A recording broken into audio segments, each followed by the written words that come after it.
everyone. Shade TV here with the amazing Dani Sloane from the miniseries Trophy Wife Murder on Safari. Welcome in. It's so good to see you here, Dani. I definitely have to ask, are you a bit of a true crime junkie? I think so. I think it's kind of an occupational hazard at this point. But yes, I mean,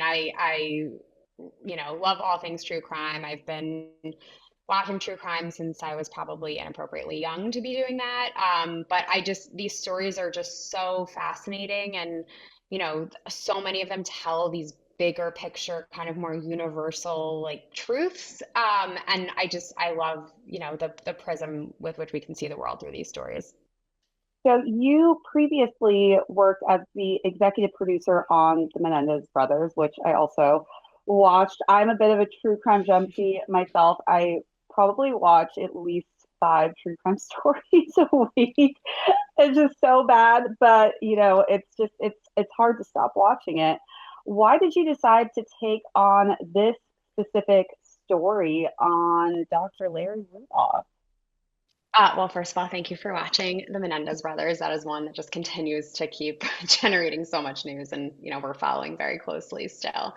I am always kind of on the lookout for the next big story. I think so many of like the big name stories that like you just know when you think true crime have been told over and over and over again. So I'm always interested in what are the stories that we don't know that have generated, a little bit of press coverage, but there's so much more that we can say about them. And I mean, I was, sitting at my desk about almost 3 years ago, just reading articles on the internet, and I came upon this Rolling Stone piece that Matt Sullivan had written, and this was before, the trial really got underway. It was obviously before the conviction and the sentencing. It was kind of in this middle period where he had been arrested, as had Lori, and we were starting to get a sense of like the scope of the alleged crimes. And I was just immediately fascinated. These were just such rich worlds, the dental world, the Safari Club world, the FBI investigation, and I just felt like I needed to know more. So that was initially, I think, what piqued my interest.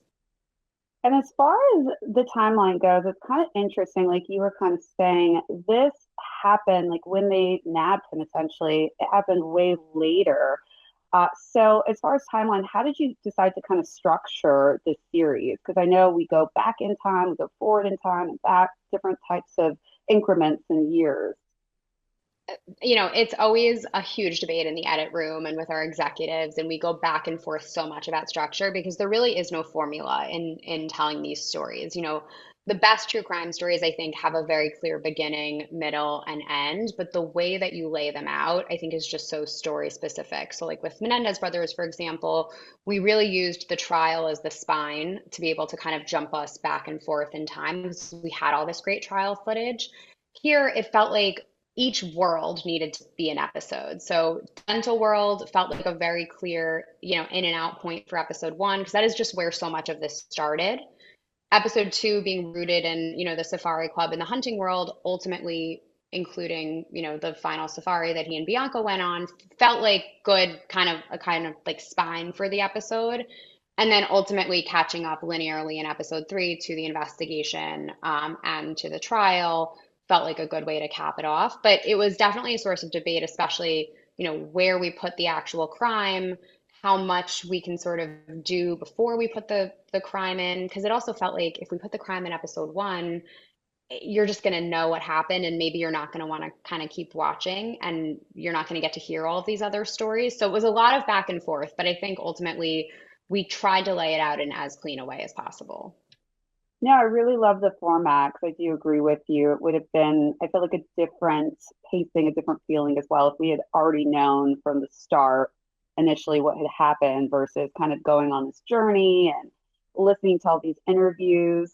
And speaking of interviews, you got actually quite a lot of interviewees throughout this series. Was that pretty easy for you to, be able to get in touch with them and to get them easily to participate in this? It's never easy. I wish it was. No, I mean, I think in this one in particular, Matt Sullivan had done such great work with, his initial article, and we worked closely with him. But there were a lot of people that spoke to him, either off the record or on background.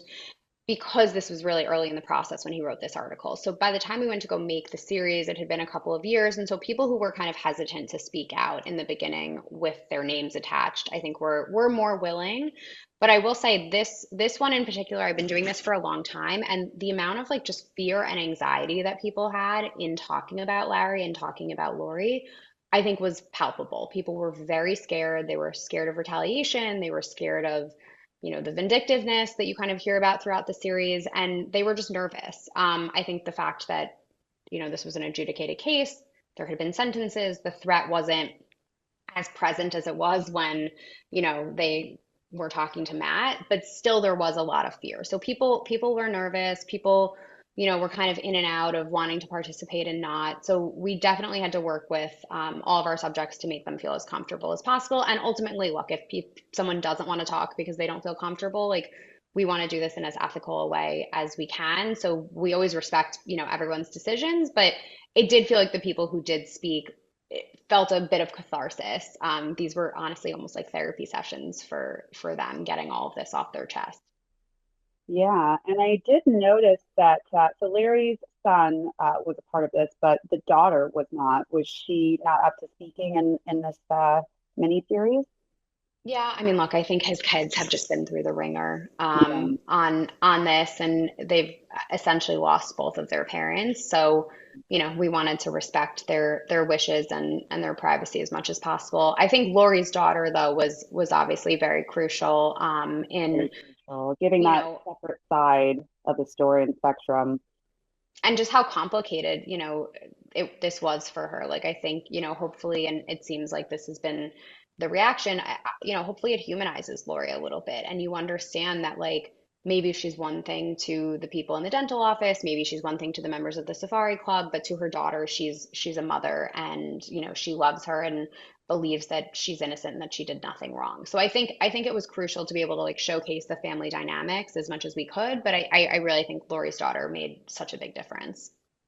Yeah, I feel like if we had minus Lori's daughter out, we wouldn't have really seen that second side of things specific to where that money was going, and she was saying anytime my mom was receiving money from Larry, it was going back to me and my cheerleading gear and getting a new backpack and things like that. So it was kind of refreshing to see that side of it because I feel like there was a point where you're listening to everyone who's worked with him in the dental office and it's just Lori's evil, Lori's bad, and we weren't quite seeing that second side of her as a motherly figure. So I did like the two dynamics. As far as footage goes, you had a lot of good footage. How easy or hard was it to access all of that? In terms of the archival, I mean, Yeah. look, I think when somebody's not a public figure, going back to Menendez in the case of the Menendez brothers, there was such a trove of archival because it had been, such a long kind of period between when it happened and when we were making it. And there was, of course, the trial. So there was just a lot to access. In these stories where there is not the level of coverage, as there is in like a Menendez brothers or a Casey Anthony or those kind of like big banner true crime cases, it's always a challenge to like really mine the depths of the internet and find, the archival that you need. The good news in this case was that he did want to put himself on TV. He says it in episode one that he wanted to be a Fox News correspondent. So, there were all of these incredible dental commercials that we had. There was this incredible kind of tranche of footage from the Safari Club. And then, of course, once, the arrest and the trial happens, the media coverage starts to pick up and local, but it existed. So, we were lucky to be able to work with all of that. And then, of course, we supplemented it with our own shot footage, which our DP David Bolin did an incredible job with. So it was definitely a marriage of the two. Definitely felt the Zambia elements as well with a lot of leopards and hunting and things like that. But it was just great how you kind of painted that story of all of his different hobbies and interests and where that money was really just getting funneled into. Was there a specific part of this miniseries that you just really loved? I mean, certainly the trip to Zambia just, Yeah. selfishly was incredible and such a once in a lifetime experience. I mean, I think the crocodile story is and just will always be my favorite because we were able to really like string it throughout all three episodes and, say something different about it each time it comes up. Episode one, it's just, what happened in Zambia, why he gets kicked out of the business practice because of this, insurance claim and the fact that he's still working on patients and collecting cash. Episode two, it's, this is ultimately why he wins the presidency of the Safari Club because he's this like macho tough guy. And episode three, it becomes part of the FBI investigation, which I think everyone, including the FBI, found pretty hilarious that they're sitting here investigating this insane claim about his thumb getting bit off by a crocodile. It just was so satisfying to be able to like arc that story in a way that's like, wait, why are we telling this story? Oh, okay, I got a little more information about it. Oh, wow, they actually investigated this and this is part of the case. That's wild. So I would say I think that was a, a team favorite overall. Well, I will never look at a thumb the same way. So thank you for that imagery. My goodness. Sorry. We really debated, do we put this in, do we not? But like you kind of Okay. needed to see the visual of it. Otherwise, it's like, what are we talking about? You could apply, whatever from your imagination to it. It's funny, I thought it did not occur to us that people would have like such a visceral reaction to seeing that, considering there was so much other imagery in this, but that seemed to be the thing that people were like, "Oh boy, why did you We why stuck did you include out. that?" I think too, one of my favorite interviewees that you had was the U.S. ambassador in Zambia. Did you decide to just film him and he just started kind of dancing in the corner? Because there are a couple times you can showcase him before he starts his interview where he's just kind of doing a little side to side movement dance. It was very natural. He brought his guitar. I can't remember if it made it into the series or not, but there was some footage we shot of him like singing on that stage with the American flag behind him, like playing his guitar. He is such a performer and he was really down for anything. We got to this location, there was a jukebox in the corner, and my DP David Bolin and I years ago had shot something with one of our subjects dancing that didn't make it into the film, and we always held like a candle for that shot and we're so in love with it that when we saw the jukebox and we met Dan Foote, for the first time in person, not, over the phone or Zoom and kind of got the vibe from him, we were like, okay, we can like recreate this shot and it's going to be more epic than it was the first time that we tried to do it on another film. So no, it was just this perfect sort of like everything came together in this really funny way. And he was game. I mean, he's such a great character and he's just such a good way into Zambia that I definitely has become the star of the show in exactly the way we thought he would. We're very glad that people are picking up on what we loved in the editing room and in production so much. I know. It's like I want when I go to Zambia, I want to be friends with Dan. Dan's so cool.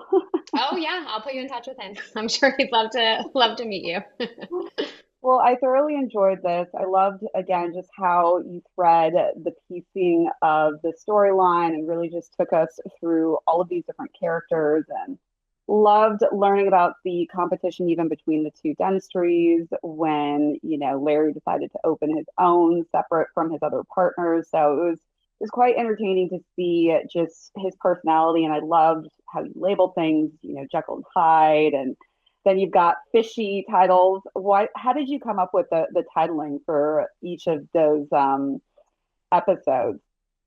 It was our whole team. I mean, I will give all the credit to our additional editor slash assistant editor, Sam Kirsch, for something fishy. That was her brainchild. Jekyll and Hyde and Crocodile Tears was really just born out of all of us gravitating towards those ideas in the episodes.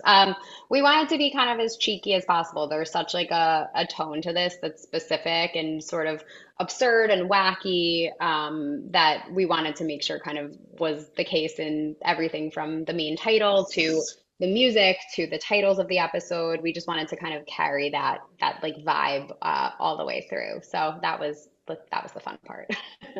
Amazing. Well, thank you so much, Annie. I really hope that we continue to see you cranking out more true crime stuff because, again, I'm a true crime junkie. So I would be able to watch, probably binge watch as much as you can put out there for us. But again, great job on Trophy Wife. Really enjoyed it.